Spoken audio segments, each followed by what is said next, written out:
which England lost the services of some highly regarded players like Geoff Boycott and Graham Gooch. They were banned from Test cricket forthwith. On the other hand, we all enjoyed with great pleasure the revival of an old favourite, Bob Willis. He replaced Keith Fletcher as captain of England when we all thought he'd reached pensionable age long ago. And how he loved proving us wrong. His first assignment was against India. It was to prove a marvellous start for Bob. Victory in the first test, England won the series, and revenge for the lost prestige during the winter in India. Perhaps Bob's imposing physique, towering over tiny Sunil Gavaskar, could be considered intimidation. But Imran Khan, Pakistan's captain, was a different proposition. He and BOTHAM were to start a battle of the all-rounders. On his bowling, Botham's gone. He took 7 for 52 in the first innings at Edgbaston, but Derek Randall was to turn the match in the second innings. Oh, what a lovely ball, a long hop is bowled, hammered away for 4 runs, taking Derek Randall through to a fine 100. England's first test victory was secured by Bob Taylor and Bob Willis with a last wicket stand of 79 vital runs. Obviously, Bob didn't expect to be still there after tea. He forgot to bring his bat. But at Lord's, it was a different story. Mohsin Khan started the fight back with a sparkling double century. And that's it. Made sure off comes the helmet. There's a very delighted young man. And Imran Khan was again in devastating form. Very useful delivery.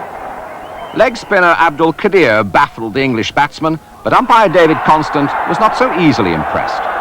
Well, what on earth is going on out there? But surprise packet Mudassar Nazar's 6 for 32 set up his side's 10-wicket victory. He's gone. David Gower for naught, 9 for 3, and what a day it is for Mudassar Nazar. And what a moment for Pakistan. 4. That's the winning run. Javed races from the field. Pakistan had waited since 1954 for their second ever win over England. All square, 1 to play, and to Headingley for the final showdown between Botham and Imran. First blood to him, an unbeaten 67. That's not a good delivery. It's a hell of a shot. Botham, who'd scored a double century against India, was not to be outdone. Very, very fine half-century from Ian Botham. But as England battled to reach 256, there were to be 5 wickets for Imran. And that's out. Appeal upheld this time. And what a seesaw match. Botham bagged 5 victims, the final one, Imran. A good catch by Randall. And in a nail-biting finish, England crept home by 3 wickets. That's it.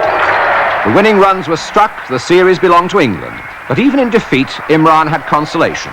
He'd won his battle with Botham and was voted man of the match and the series.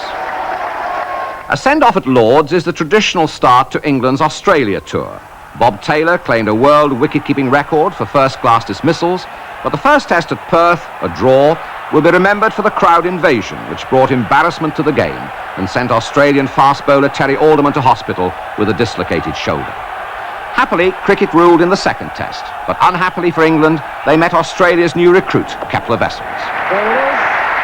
162 for Wessels in his debut test.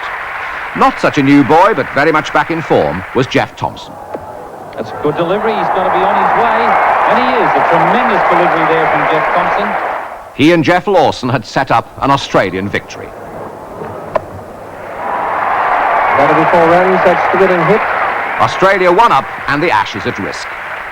On the domestic front, the 2 one-day finals were disappointing affairs, both won by the sides batting second.